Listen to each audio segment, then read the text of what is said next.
I am the Tofu Golem. Please enjoy the video. You start by opening Google Pay and signing in with your Google account so transactions map to you. Once done, verify your phone number with the SMS OTP to unlock payments. This is authentication, not optional. Next, link a bank card or set up bank access, enter card number or bank details, and allow secure access. This step establishes where money comes from and goes to, so complete it now and make sure your bank supports instant transfers. Now you connect your bank account using the app's guided flow so you can send and receive money. Choose your bank from the list.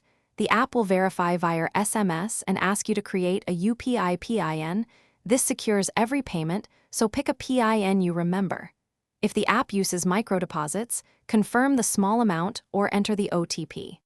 Once linked, you'll see your account. That visibility matters because it shows available balance and prevents rejected. To move money, tap Pay or Request and enter the recipient's phone, UPID, or scan their QR code.